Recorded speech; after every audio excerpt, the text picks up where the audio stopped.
लाहौर जलसे के बाद मुज़ाकरात, लॉन्ग मार्च या इस्तीफे। पीडीएम क़यादत 8 दिसंबर को इस्लामाबाद में सर जोड़कर बैठेगी। तमाम जमातों ने पार्टी रहनुमाओं से तजावीज़ मांग ली। पीपल्स पार्टी इन हाउस तब्दीली की ख्वाहिशमंद, नून लीग मुखालिफ। नवाज शरीफ ने ऑन बिहाफ ऑफ PMLN ये कमिटमेंट दी थी अपोजिशन को, पीडीएम फैसला करे तो PMLN के इस्तीफे हाजिर है।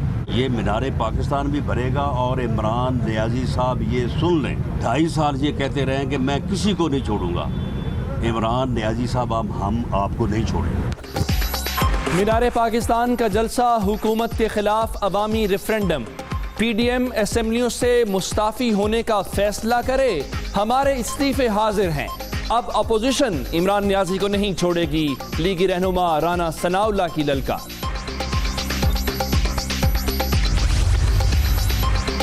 ये लोग 13 दिसंबर के बाद भी रोते रहेंगे। मुस्तरद शुदा नासिर की किस्मत में सिर्फ रोना ही लिखा है। सियासी मुखालिफिन सुन लें, हुकूमत जाने वाली नहीं, मुद्दत पूरी करेंगे। वज़ीर आला उस्मान बुज़दार की उस्मान डार से मुलाकात में गुफ्तगू। पीडीएम का वो टोला है जो आजकल ज़हनी और अखलाकी माजूरी का शिकार है। अवाम को जिन्होंने उन्हें मुस्तरद कर दिया था, अपनी ख्वाहिशात का ईंधन बना के इस कोरोना की भट्टी में धकेल के अपने मफादात का तहफ़्फ़ुज़ करना चाहते हैं। मीनारे पाकिस्तान पे इन सियासी लाशों का पोस्टमार्टम होगा।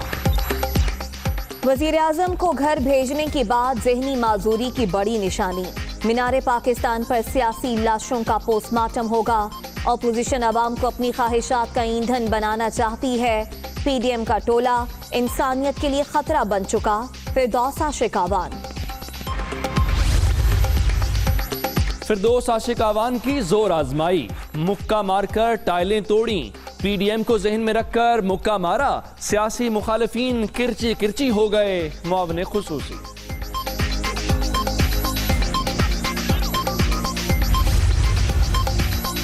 पाकिस्तान सिटीजन पोर्टल पर 94% शिकायत हल। ये है खिदमत की सियासत जिस पर वज़ीर आज़म यकीन रखते हैं। तहरीक इंसाफ पाकिस्तान बनाने जबकि करप्ट अलायंस माल बनाने की नीयत से आया। शहबाज गिल।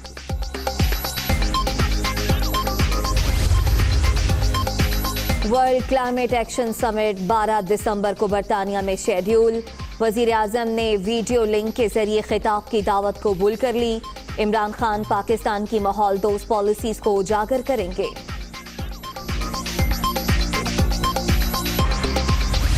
कोरोना की दूसरी लहर से तबाही, मजीद 44 अफराद जान बहक। अब तक 8,303 अमवात। 24 घंटे में 3,119 नए मरीज। मोहलिक वायरस से 4,13,191 शहरी मुतासिर। एक्टिव केसेस की तादाद 52,359 तक पहुंच गई। कोरोना ज़ाब्ता अखलाक की खिलाफ वर्जी पर पेशावर इंतजामिया का क्रैकडाउन। रात 10 बजे तक कारोबार बंद ना करने वालों के खिलाफ एक्शन। 15 रेस्टोरेंट्स और कई दुकानें सील। अवाम से SOPs पर अमल दरामद की अपील।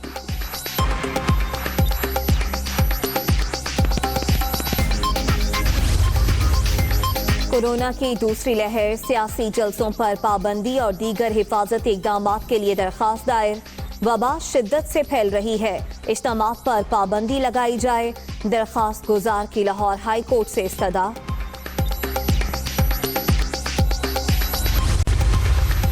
इंतकाम में KMC डायरेक्टर को गले लगाकर बोसा देने का अंजाम। कराची में कोरोना के शिकार अफसर के खिलाफ मुकदमा दर्ज। कार्य सरकार में मुदाखलत और धमकी देने की दफात भी शामिल।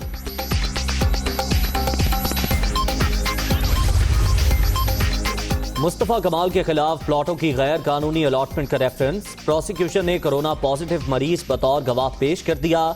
इंकशाफ होने पर खलबली, मुतासरा शख्स को अदालत से बाहर निकाल दिया गया।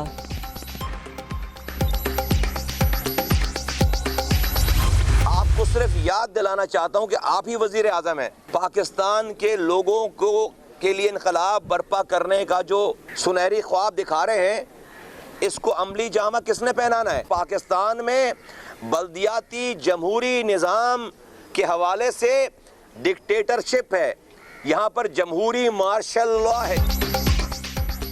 अवाम को इनकलाब के सुनहरी ख्वाब दिखाए गए, ताबीर कौन देगा? वजीर आजम अच्छी बातों के बावजूद अमल नहीं करते। वजीर आला सिंध आमिर बन गए, इख्तियारात मुंतकिल नहीं कर रहे।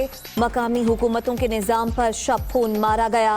मुस्तफ़ा कमाल की तनकीद। कराची में सरकार के रिट कदम कदम पर चैलेंज। शहरी इंतजामिया सरकारी निर्ख नामों पर अमल दरामद कराने में बुरी तरह नाकाम। मनमानी कीमतों पर अशियाए खुरनोश की फरोख्त, कोई पूछने वाला नहीं। खोरों के रहमो करम पर कमिश्नर वगैरह आते हैं, इधर जो रेट पड़ती है वो आके बोलते हैं कि भाई 94 में आप दूध बेचें। हालांकि वहाँ से जो हम लोगों को पड़ता है दूध 112 रुपये 114 रुपये किलो पड़ता है। जो चीज़ को हाथ लगाओ ना, कहते हैं बाजी ये तो कब का बढ़ा हुआ है, पुराने रेट पे ही बेच रहे हैं। अब पुराना रेट क्या है ये नहीं पता। अगर ज़रूरी भी है ना कोई चीज़, बीमारी के लिए भी ले, तो भी लेने से पहले ना सोचना पड़ता है। कुछ भी नहीं मिल रहा, सब महंगाई है। इमरान खान की हुकूमत आने के बाद तो और ज़्यादा महंगाई हो गई है। बरतानिया से आने वालों के लिए अच्छी खबर। बरतानवी एयरलाइन का 13 दिसंबर से पाकिस्तान के लिए फ़ज़ाई ऑपरेशन का आगाज। सिविल एविएशन ने वर्जिन अटलांटिक को हफ्तावार 8 परवाज़ों की लैंडिंग की इजाज़त दे दी।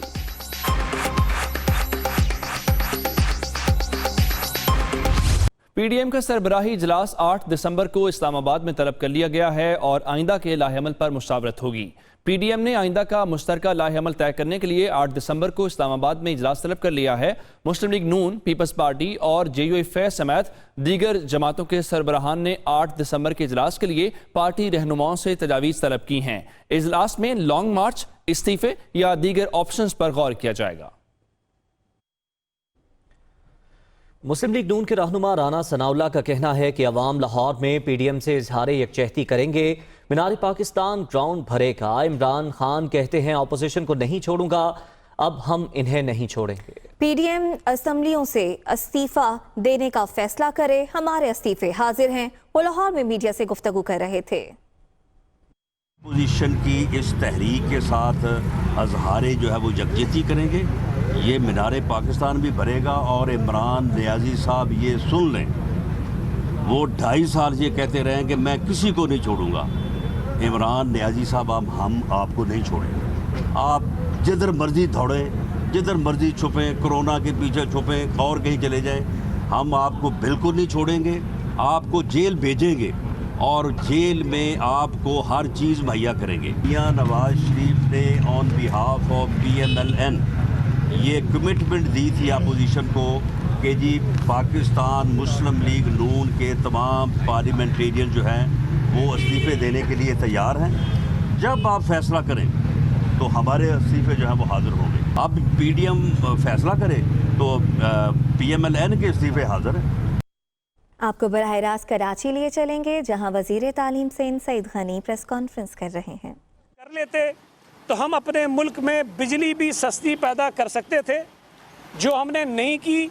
फर्नेस ऑयल मंगाया गया, बिजली भी महंगी हुई और उस बिजली महंगी पैदा होने की वजह से मेरे बिल में, आपके घर के बिजली के बिल में और इस पाकिस्तान के करोड़ों लोग जो बिजली इस्तेमाल करते हैं उनके बिजली के बिलों में इनकी नालायकियों की वजह से, नालायकी तो ही मिली भगत या माफियाज की वजह से, सिर्फ बिजली महंगी पैदा करने की वजह से 50 अरब रुपए इजाफी पाकिस्तानियों को अदा करने पड़े हैं।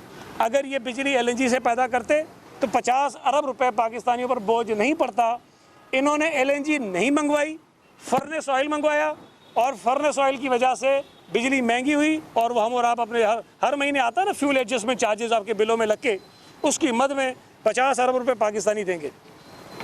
अब यहाँ पाकिस्तान में 2 LNG टर्मिनल्स लगे हैं और उन 2 LNG टर्मिनल्स की जो कैपेसिटी है वो 6 कार्गो हर टर्मिनल पे आ सकते हैं एक वक्त में। इसका मतलब ये है कि 12 कार्गो जो हैं वो हम मंगवा सकते हैं और हम अपने यहाँ रख सकते हैं, हमारे टर्मिनल्स को हम इस्तेमाल कर सकते हैं। किसी एक वक्त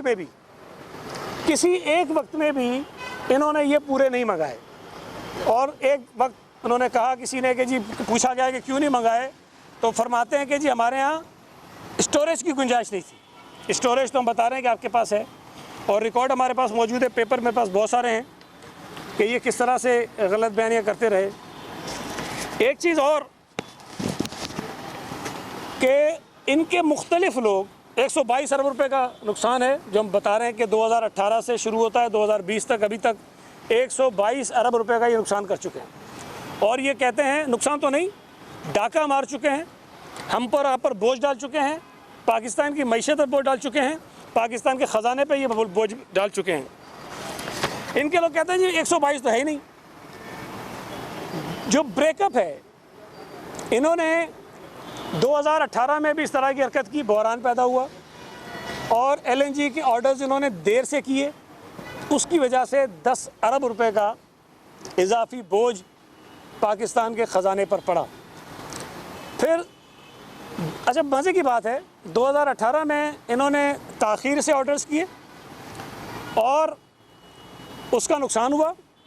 2019 में शायद कोई एक अल्लाह का बंदा बीच में ठीक होगा, तो 2019 में इन्होंने ये नहीं दोहराया। 2019 में इन्होंने टाइमली ऑर्डर्स किए, वक्त पर ऑर्डर किए, 3-3, 4-4 महीने पहले ऑर्डर कर दिए, तो LNG इनको सही कीमत पर मिल गई।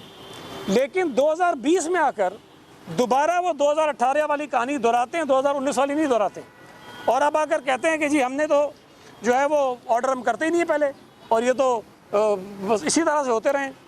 ख़त हमारे पास मौजूद है,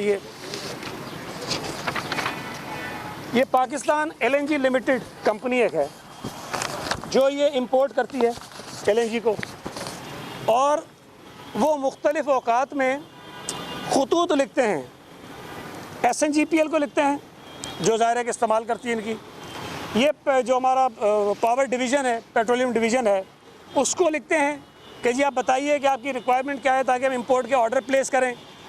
और ये मुख्तलिफ़ खतूत लिखे जाते रहे हैं मुख्तलिफ़ औकात में, बहुत सारे, मैं इसकी तफसील में नहीं जाना चाहता हूँ, इनको लिखे गए। इन्होंने इन खतूत का भी बर वक्त जवाब नहीं दिया। फिर जब ऑर्डर भी इन्होंने प्लेस किया, एक SNGPL ने एक ख़त इनको लिखा 25 अक्टूबर 2018 को, उसके जवाब में इन्होंने फिर कहा कि आपने हमें बहुत ताख़ीर से बताया है, और इस ताख़ीर की वजह से जो LNG की कीमतें हैं वो मार्केट में ज़्यादा हैं। अगर हम ये 3 महीने 4 महीने पहले ऑर्डर कर देते तो हमें LNG की कीमत जो है वो कम मिल सकती थी। अब इस तरह की हरकतें कर कर के इन्होंने मुख्तलिफ़ औकात में, जो मैं आपको ब्रेक का बता रहा था, शायद बीच में मैं रह गया, यहाँ अगर मेरे ख़िलाफ़ कोई छोटी छोटी दरख्वास्त भी दे दे उठ के, ऐसे मेरा कोई मुखालिफ भी, मेरा सियासी मुखालिफ भी दरख्वास्त दे दे कि सईद गनी के जो असासे हैं वो इसकी आमदनी से ज़्यादा हैं, तो अगले दिन मैं नैब के अंदर खड़ा हूँगा, मुझसे ये पूछ लेंगे। ये जो एक टर्मिनोलॉजी इस्तेमाल करती है नैब कि सरकारी ख़जाने को नुकसान पहुँचाने का जो इल्ज़ाम है, ये क्या है भाई? ये एक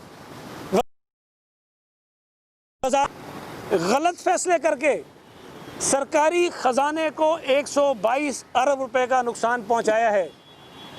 ये 122 अरब रुपए मेरे और आपके और पाकिस्तान के अवाम की जेबों से निकल रहे हैं। इस पर कोई सरकारी इदारा क्यों से नहीं पूछता है? मेरा ये मुतालबा है कि नैब इस पर फौरी जवाब तलबी करे, नोटिस करे, उसी तेज़ी से करे जिस तेज़ी से ये अपोजिशन के ख़िलाफ़ करता है, जिस तेज़ी से ये हर उस शख्स को बुलाता है जो न्याजी हुकूमत के ख़िलाफ़ बात करता है, उसी तेज़ी से करे जिस तेज़ी से आसिफ अली जरदारी के ख़िलाफ़ हुआ, फरियाल टालपुर साहबा के ख़िलाफ़ हुआ, खुर्शीद शाह के ख़िलाफ़ हुआ, और हमारे बहुत सारे लोगों के ख़िलाफ़ हुआ। भाई आप इस पर करो। ये जो चहीते बनाए हुए नैब ने अपने, ये जो नैब के प्यारे हैं, ये तासुर ख़त्म करें। और ये तो सिर्फ एक चीज़ है, आटे की मद में कितने पैसे निकले हैं लोगों की जेब से, आपके और मेरी जेब से कितने पैसे निकले हैं?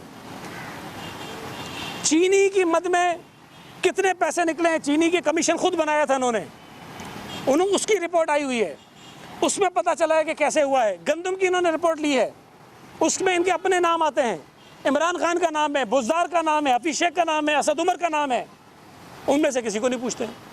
पेट्रोल की किल्लत पैदा हुई हमारे इस मुल्क में अभी कुछ महीने पहले, और पेट्रोल गायब हो गया, मिल ही नहीं रहा था, बग़ैर किसी वजह के। हमेशा तो कीमतें बढ़ती हैं ना कि जी ओगरा ने तजवीज़ किया कि इतनी बढ़ा दो, बैन में मार्केट में बढ़ गई, इतनी कम कर दो, ये होता है। ये पहली मर्तबा हुआ कि ओगरा की किसी समरी के बगैर 25 रुपये फ़ी लीटर पेट्रोल की कीमतें बढ़ गई। 25 रुपये, ये अरबों रुपए का डाका जो पाकिस्तानियों की जेबों पे डाला गया, उसका हिसाब कौन लेगा? और ये कौन कर रहा है? ये वो वज़ीर आज़म और उसकी हुकूमत कर रही है जो सारा दिन अपने मुखालिफों पे करप्ट हैं, करप्ट हैं, करप्ट हैं, करप्ट हैं का ये रोना रोते हैं। और भाई हम पे तो जो हो रहा है, हमारी अपोजिशन की लीडरशिप पे जो इल्ज़ामात हैं, जो अदालतें हैं, जो नैब है, हम सब भुगत रहे हैं। सवाल ये पैदा होता है कि जो चीज़ें हम बता रहे हैं ये तो हर आदमी भुगत रहा है। आटे की कीमत बढ़ी हुई, आटे का स्कैंडल, गंदम गायब हो गई, लोगों की जेबों से अरबों रुपए निकले हैं। चीनी की कीमत 55 से बढ़ के 100 रुपये से ऊपर चली गई, लोगों की जेबों से पैसे निकले हैं। पेट्रोल की कीमत अचानक 25 रुपये लीटर बढ़ा दी, अरबों रुपए लोगों की जेबों से निकले हैं। ये जो LNG आपने फ्रॉड किया है, 122 अरब रुपये पाकिस्तानियों की जेबों से निकले हैं। ये करप्शन नहीं है? असल करप्शन तो है ये कि तुम लोगों की जेबों से पैसे निकाल रहे हो। यहाँ पर पाकिस्तानियों की ज़िंदगी अजीरन कर दी है। इस डाके पर, इस चोरी पर, इस करप्शन पर, इस फ्रॉड पर ये जो माफियाज बैठे हुए हैं, जो मैं हमेशा कहता हूँ कि ये माफियाज की हुकूमत है, ये माफियाज के लिए है। ये जो इन्वेस्टर थे इमरान खान के, जो उसकी पार्टी चलाते रहे, जो